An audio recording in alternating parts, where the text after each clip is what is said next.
नमस्कार दोस्तों, आज एक बहुत महत्वपूर्ण वीडियो होने वाला है जिसके अंदर हम बात करेंगे कि बीएससी के जो सेकंड ग्रेड के अंदर बीएससी वाला पोर्शन है उसके अंदर कौन कौन सी सरल बुकें हैं जो बुकें आपको छोड़नी नहीं है, वो बुकें तो आपको करनी ही करनी है। और कुछ बुकें जो जिनमें टाइम ज़्यादा लगता है क्योंकि एग्जाम के अंदर इतने बड़े बड़े क्वेश्चन नहीं होते। अब कई क्वेश्चन हम करते हैं स्टैटिक्स के अंदर, मान लीजिए 2-2 पेज के क्वेश्चन हो जाते हैं, तो वो एग्जाम के अंदर नहीं निकलते। उन बुकों को करने का कोई मतलब नहीं है, उनमें बस थोड़ी थोड़ी जानकारी हो ताकि जो छोटे छोटे क्वेश्चन बने वो हो जाए। अगर वो सोल्व करना देगा तो वो क्वेश्चन दिए ही ऐसे जाते हैं कि वो विद्यार्थी करे नहीं, तो आपको छोड़ने हैं। तो इनसे अगर आप बचेंगे तो मैथ्स के अंदर आप ज़्यादा स्कोर कर पाएंगे। जो मैं आपको बता रहा हूँ वो चीज़ों को फॉलो करेंगे। तो चलिए हम शुरू करते हैं इसको लेकर। और साथ में अपना पूरा कंप्लीट कोर्स यूट्यूब पर फ्री ऑफ कॉस्ट चल रहा है। साथ ही साथ अगर आप देखिए पूरी क्लासेस आप रेगुलर लीजिए, साथ में इस बार आपको नोट्स नहीं बनाने पड़े, पूरे नोट्स एक साथ ही जो क्लासेस है उसके अकॉर्डिंग नोट्स हमने तैयार कर दिए हैं। पूरे नोट्स प्लस आपकी प्रैक्टिस के लिए ऐसे प्रैक्टिस सेट जो आपके SR Saini book, Mathuria book, original Gokhru book, Navkar publication book, उनमें से जो आपके काम की चीजें हैं वो क्वेश्चन सिलेक्ट किए हैं। प्रीवियस ईयर के जितने भी सालों के अंदर आपके पेपर हुए हैं, संस्कृत शिक्षा विभाग के अंदर पेपर हुए हैं, वो सारे प्रैक्टिस सेट टॉपिक वाइज आपके लिए तैयार किए गए हैं। तो ये सारी चीजें आपको, चाहे आप क्लासेस ले रहे हैं या नहीं ले रहे, लेकिन ये चीजें आप जरूर परचेज कर लीजिएगा। ये अपनी टीम के व्हाट्सएप नंबर हैं, इन पर आपको ये नोट्स और प्रैक्टिस सेट मिलेंगे। ये सारी चीजें ही आपको सिर्फ 351 रुपए के अंदर मिल जाएगी। अलग अलग आप लेंगे तो नोट्स आपके प्राइस 199, प्रैक्टिस सेट 2 हैं बीएससी के और 9 से 12 के, जिसके अंदर 350 प्लस टीचिंग मेथड के क्वेश्चन है। ऐसे क्वेश्चन है उनसे बाहर कुछ भी नहीं जाएगा। तो वो 151 अगर अलग अलग लेते हैं तो 500 रुपये लगते हैं, लेकिन एक साथ लेंगे तो सिर्फ 351 रुपये के अंदर। इस पर आपको संपर्क करना है। अब हम बात करेंगे, तो ये चीजें आप जरूर परचेज कर लीजिएगा, ठीक है। अब हम बात करते हैं, देखिए जो महत्वपूर्ण चीज है, प्रत्येक बुक मैंने लिख दी है यहाँ पर। अब आपको बताऊंगा इनमें कौन कौन सी आपको पढ़नी है, क्या क्या चीजें इनके अंदर सरल है जो आपको करनी चाहिए। सबसे पहले मैं बात करूं अब्स्ट्रैक्ट अलजेब्रा।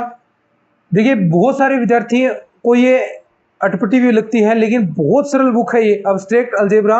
बहुत आसान बुक है, अगर इसे थोड़ा सा आप समझेंगे। एग्जाम के अंदर क्वेश्चन भी इसके 4 से 5 क्वेश्चन एग्जाम के अंदर पूछे जाते हैं और बहुत सरल क्वेश्चन पूछे जाते हैं। वो आपसे जो टॉपिक है आपका ग्रुप से क्वेश्चन पूछ लेगा, ग्रुप की कोटि, ग्रुप के जनक पूछ लेगा, ग्रुप में भाजकों की संख्या पूछ लेगा, घात पूछ लेगा, तो इस प्रकार क्वेश्चन पूछेगा। फिर उसके बाद क्रमचय के अंदर परम्यूटेशन के अंदर आपका गुणन पूछ सकता है, और भी बेहतरीन प्रतिलोम उसका पूछ सकता है। समाकारिता के अंदर आपका जाएगा होमोमॉर्फिज्म के अंदर, जिसके अंदर समाकारिता केएसटी जो हम कर्नेल ऑफ होमोमॉर्फिज्म का रूल पढ़ते हैं। तो इस प्रकार की छोटी छोटी चीजें इसके अंदर बहुत सारे क्वेश्चन हैं जो सीधे सीधे क्वेश्चन पूछे जाते हैं और पूछे भी गए हैं पिछले साल। पिछले सालों के आप पेपर उठाएं तो सीधे सीधे क्वेश्चन आपसे पूछे जाते हैं। तो ये बुक तो सभी को अनिवार्य रूप से करनी है। ये कहें बीएससी का एक आधार है, बीएससी की आधार बुक है, तो ये तो सबको करनी है।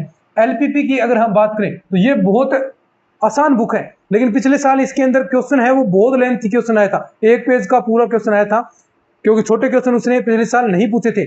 लेकिन इसके अंदर छोटे क्वेश्चन बहुत सारे बनते हैं। पिछले साल आया वो क्वेश्चन, देखिए तरीका है, सब कर सकते हैं, क्वेश्चन लेंथी था, लेकिन इसके अंदर जो आपका पार्ट है परिवहन समस्या, नियतन समस्या, इसके अंदर छोटे छोटे बहुत क्वेश्चन बनते हैं। सुसंगत हलों की संख्या पूछ लेगा, ये जो m+n-1 वाला हम रूल पूछते हैं उसके अंदर कितने सुसंगत हलों की संख्या होती है। तो इस प्रकार के टॉपिक के अंदर परिवहन और नियंत्रण समस्या से छोटे छोटे क्वेश्चन बनते हैं। 5-6 टॉपिक हैं उसके अंदर, वो सारे आपको करने। आधारी हलों की संख्या कितनी होगी, अआधारी हल कितने होंगे, तो इस प्रकार वो पूछता है। तो ये बुक भी आपको करनी है। रियल एनालिसिस बहुत सरल बुक है भाई। रियल एनालिसिस के अंदर क्वेश्चन पिछले साल जो हमने पढ़ाया लगभग वही क्वेश्चन सेम टू सेम सीधे सीधे क्वेश्चन उठे हैं। जो नोट्सों के अंदर हमने करवाए हैं, अभी मैं आपको बता रहा था भी नोट्स क्यों लेने हैं, सीधे सीधे नोट्सों के अंदर वही अभिसारी अपसारी की जांच करो, भी अनुक्रम क्या होगा, अभिसारी होगा अपसारी होगा, यही क्वेश्चन आते हैं। 4-5 इसके चैप्टर हैं रियल एनालिसिस के अंदर, जिसमें आपका क्षेत्र से रिलेटेड एक क्वेश्चन आता है। भी क्षेत्र के उदाहरण क्या है, मैंने आपको बताया था भी आर क्षेत्र का उदाहरण होता है। इस प्रकार क्वेश्चन पूछे जाते हैं। वो ऑप्शन भी देगा, क्यू दे देगा, साथ में एन आपको ऑप्शन मिल जाएंगे, तो इस प्रकार जेड आपको दे देगा। तो ऐसे एक क्वेश्चन तो यहीं से बन जाता है आपका क्षेत्र वाले टॉपिक में से। फिर उसके बाद जो दूसरा लेसन आपका आता है, 1 मिनट, विवृत अंतराल, सैवृत अंतराल, उसमें सीमा के बारे में क्वेश्चन पूछा जाता है, एक वहां से क्वेश्चन पूछ लिया जाता है। ऊपरी परिबंध, निम्न परिबंध क्या होते हैं, इस प्रकार की चीजें आती हैं, तो ये भी बहुत आसान है। फिर उसके बाद आपके टेस्ट आते हैं। ये टेस्ट आपने लगभग 7-8 टेस्ट हैं। ये राबे टेस्ट हो गया, अभिसारी अनुक्रम की जांच करना, आपका अनुपात परीक्षण हो गया, रेशियो टेस्ट हो गया, इस प्रकार ये 7-8 टेस्ट हम करवाते हैं। और वो 7 के 8 टेस्ट आप याद रख लेते हैं तो वहां से क्वेश्चन आपके बन जाते हैं। अब कुछ क्वेश्चन है बहुत लेंथी होते हैं, इसके अंदर भी आप परीक्षण करते हैं भी, टेस्ट बहुत बार फेल भी हो जाता है। तो ऐसे क्वेश्चन आप मेरे ख्याल से तो बचने का प्रयास कीजिएगा, एग्जाम के टाइम में ऐसे होते भी नहीं है, तो उससे थोड़ा सा आप बचने का प्रयास करेंगे। बाकी ये बुक बहुत आसान बुक है, तो रियल एनालिसिस करनी चाहिए। 3D ज्योमेट्री तो कुछ नहीं करना है इसके अंदर, आप थोड़ी नॉर्मली पढ़ेंगे ना, 3 टॉपिक हैं इसके अंदर, थोड़ी सी नॉर्मल पढ़ लेंगे, वर्त बेलन और ये जो आपके टॉपिक हैं, तो ये समतल वाला पोर्शन आ गया। इसके अंदर क्या करना है, सिर्फ आपको जो आपका ऑप्शन मिलेगा, ऑप्शन पुट करके देख लो दोनों समीकरण के अंदर, जो संतुष्ट होगी, क्योंकि इसमें पूछेगा समतल का समीकरण क्या है, आपके बेलन का समीकरण क्या बन जाएगा, वृत्त का समीकरण क्या बन जाएगा, तो जो आप ऑप्शन से रखेंगे उस समीकरण के अंदर, अगर वो संतुष्ट कर जाता है, संतुष्ट करा देते हैं, तो वो आंसर आ जाता है। तो ऐसे 2-3 क्वेश्चन पिछले साल आए थे 3D के, 3 क्वेश्चन पूछे जाते हैं, आपकी 12th वाले पोर्शन के अंदर भी लगती है। तो 3D तो बहुत आसान बुक है, ये आपको करनी ही करनी है, ठीक है। वेक्टर के अंदर कुछ पार्ट आपके इजी हैं, जैसे सीधे सीधे क्वेश्चन आपसे पूछेगा डाइवर्जेंस कर्ल वाले, हमने जिस प्रकार बात की डाइवर्जेंस कर्ल उसका मान 0 होता है, डीसी का मान 0 होता है, तो इस प्रकार ये छोटे छोटे फॉर्मूले बनते हैं। डेल डॉट अफ की मान पूछ लेगा, कुछ बहुत आसान क्वेश्चन है वो भी आपको करने चाहिए। इसके अंदर कुछ पार्ट आपका डिफिकल्ट आ सकता है, लेकिन बाकी इसके अंदर बहुत आसानी से चीजें आती हैं। कॉम्प्लेक्स एनालिसिस थोड़ी सी जटिल बुक है, लेकिन इसके अंदर भी इजी पार्ट भी बहुत सारे हैं, छोटे छोटे जहां से क्वेश्चन बनते हैं, भी नॉर्मल वे के अंदर आप इसे पढ़ सकते हैं। लेकिन जो ऊपर मैंने अभी तक ये जो बुकें बताई हैं, ये आपको पूर्ण रूप से कंफर्म करनी ही करनी है। लेकिन मैं बात करूं स्टैटिक की, स्टैटिक मेरे ख्याल से अगर आप देखिए थोड़ा सा आप पढ़ें, बाकी क्वेश्चन सोल्व नहीं होते स्टैटिक्स के भी, बहुत बड़े बड़े क्वेश्चन हो जाते हैं, बहुत लेंथी क्वेश्चन हो जाते हैं स्टैटिक्स के। तो ये बुक आप 1-2 बुक छोड़ देंगे तो कोई फर्क नहीं पड़ता, क्योंकि क्वेश्चन वैसे भी नहीं होते। आपने बहुत ज्यादा पढ़ा है तो भी क्वेश्चन नहीं हो पाएंगे, सारी चीजें पढ़िए तो क्वेश्चन तो अटेम्प्ट होनी नहीं है, क्वेश्चन लास्ट जाकर आप सही करेंगे तो मैक्सिमम बता रहा हूं मैं, जो पिछले साल का पेपर आया था उसके अकॉर्डिंग आ गया तो 60-65 आप क्वेश्चन कर देंगे तो सफिशिएंट है। इतने क्वेश्चन देखे ही नहीं जाएंगे, क्वेश्चन पेज जो पेज है पेपर वाले वो ऐसे रह जाएंगे। तो कुछ चीजें आपको छोड़नी भी चाहिए, तो जो छोड़नी है उसके अंदर आप स्टैटिक छोड़ सकते हैं मेरे अकॉर्डिंग भी। कई विद्यार्थियों को सरल लग सकती है, लेकिन मैं मेरे अकॉर्डिंग आपको बता रहा हूं, डायनेमिक्स और स्टैटिक्स आप छोड़ सकते हैं। कैलकुलस के अंदर आपका एसिम्पटोट्स एक क्वेश्चन कंफर्म आता है अनंतस्पर्शी से। अनंतस्पर्शी से क्वेश्चन बहुत लेंथी बन जाता है अभी क्वेश्चन, वो लगभग तो सोल्व होता ही नहीं, उसकी 1-2 ट्रिक्स हैं जो आपके पार्ट हैं, उसमें भी एसिम्पटोट्स के अंदर भी 2-3 प्रकार से आप अनंतस्पर्शी ज्ञात कर सकते हैं। अब जो लेंथी वाला आ गया तो वो चीज आप एग्जाम के अंदर बचने का प्रयास कीजिए। अगर वो सीधे पूछ ले आपसे, भी आपको सीधी घात दे दे, तो वो आप चीजें ज्ञात कर सकते हैं। 1 मिनट। तो एसिम्पटोट्स इसके अंदर टॉपिक है आपका समघात समीकरण से, आप आइलर प्रमेय है वो आपको याद रखना चाहिए, भी आइलर प्रमेय क्या होता है ये आपको याद रखना चाहिए। और इसके अंदर एक आपका पार्ट आता है इंटीग्रल का, इसके अंदर रेखीय समाकलन, क्षेत्रीय समाकलन, इसकी प्रकार की प्रमेय आती है, ग्रीन प्रमेय हो गई, स्टोक्स प्रमेय हो गई, इस प्रकार की प्रमेय है। एक आपका आयतन समाकलन, ये क्वेश्चन आपके इंटीग्रेशन आपको आता है तो क्वेश्चन हो जाते हैं। कई बार इंटीग्रेशन भी बहुत लेंथी प्रोसेस हो जाती है इंटीग्रेशन करना, क्योंकि बहुत दिमाग लगाना पड़ता है और टाइम इतना कम होता है कि आप वैसे ही घबराए होते हैं भी टाइम नहीं है, तो उस जल्दबाजी के अंदर क्वेश्चन सोल्व नहीं होते। लेकिन इनके बारे में थोड़ा थोड़ा अगर आप जानकारी लेंगे तो अगर क्वेश्चन इस अकॉर्डिंग आता है तो सफिशिएंट रहेगा, क्योंकि क्वेश्चन इसके अंदर भी लेंथी आपके बन जाते हैं, बहुत बनते हैं और छोटे भी क्वेश्चन बनते हैं। तो लेंथी क्वेश्चन करने के बजाय कुछ छोटे क्वेश्चन आप आसानी से कर सकते हैं। डिफरेंशियल इक्वेशन, इसके अंदर ये बुक आपको करनी चाहिए, सबसे ज्यादा क्वेश्चन इसके अंदर आते हैं, 7-8 क्वेश्चन या 6 क्वेश्चन कन्फर्म इसके बुक के अंदर आते हैं, 6-7 क्वेश्चन। तो ये डिफरेंशियल इक्वेशन ये भी आसान बुक है, ज्यादा हार्ड वाली बात नहीं है। आप क्रम से हमने जो क्लासेस करवा रखी हैं पिछले बार तो सारे क्वेश्चन उसी में से आए थे, आप देख सकते हैं भाई।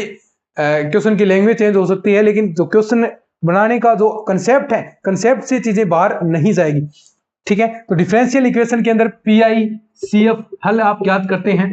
अब ये पीआई सीएफ दोनों ज्ञात करना दे देगा तो क्वेश्चन बहुत लेंथी हो जाएगा, क्वेश्चन फिर एग्जाम के अंदर नहीं हो पाएगा क्योंकि उसके अंदर बहुत सारे मेथड लगते हैं, है ना। वो क्वेश्चन सोल्व नहीं होता, e की पावर साइन एक्स के रूप में दे दे, e की पावर साथ में वी एक्स दे दे, तो इस प्रकार ये बहुत लेंथी क्वेश्चन हो जाते हैं, तो नहीं होता। लेकिन तो वो एग्जामिनर पूछता क्या आपसे, पीआई पूछ लेगा, या क्वेश्चन सिंपल पूछ लेता है भी द्वितीय कोटि की घात कितनी है, ऐसे भी क्वेश्चन आते हैं। तो ये छोटे छोटे क्वेश्चन बनते हैं इसके अंदर, तो वो भी आपको ध्यान रखना चाहिए। एक आपको यथातथ अवकल समीकरण उसका जो आवश्यक है, वो पर्याप्त प्रतिबंध है, वो पूछ लेता है एग्जाम के अंदर, बहुत बार क्वेश्चन पूछा गया है। तो ऐसे छोटे छोटे क्वेश्चन भी इसके अंदर डिफरेंशियल इक्वेशन के अंदर बनते हैं। तो ये बुक भी आपको करनी है, ये बुक आप छोड़ सकते हैं। कैलकुलस भी बहुत आसान बुक है, अगर आप कंटिन्यू चलते जाएं तो ये बुक आसान है। जो नया पोर्शन जुड़ा है वो थोड़ा लेंथी है, पदिक समीकरण वगैरह पेडल इक्वेशन थोड़ा सा जटिल पार्ट है, तो उसको आप छोड़ सकते हैं, कोई बात नहीं। आप एक दो क्वेश्चन का पार्ट छोड़ेंगे तो कोई बड़ी बात नहीं, लेकिन ये बुकें हैं वो आपकी बहुत आसान है, ये बुकें आपको करनी ही करनी चाहिए।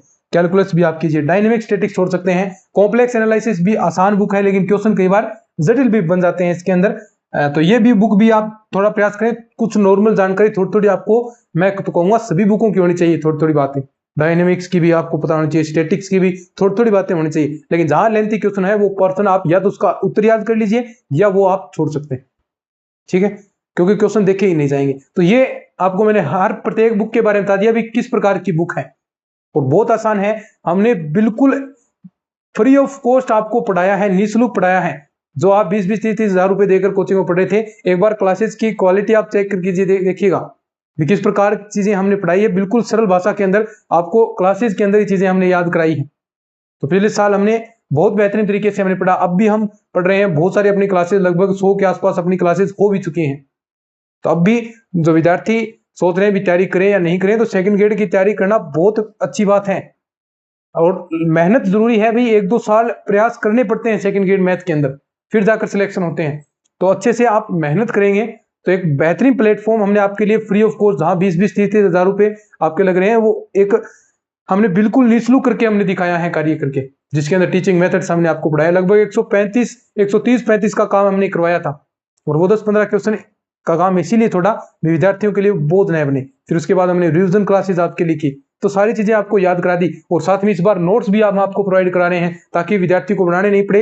एक विद्यार्थी दिन के अंदर 3-3, 4-4 क्लासेस आराम से देख सकता है। क्लासेस भी लेंथी नहीं है, 35-40 मिनट से ऊपर हमने क्लासेस नहीं बनाई, तो आराम से हमने सिलेबस कराया। तो एक विद्यार्थी दिन में 5-5 क्लासेस, 4-4, 5-5 क्लासेस भी देख सकता है मैथ्स की, तो आराम से सिलेबस हो सकता है।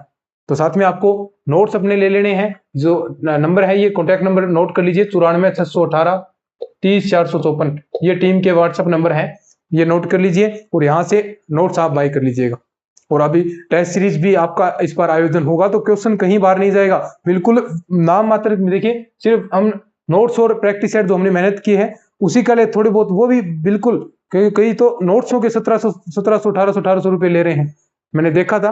तो ऐसा हमने कुछ नहीं किया, सिर्फ आपके लिए जो हम टीम आपके लिए वर्क कर रही है, जो टीम बनाई है आपके लिए, तो उनके लिए ये चीजें रखी गई हैं ताकि वो जो काम कर रहे हैं हमारे लिए उनके लिए पूरे रहें।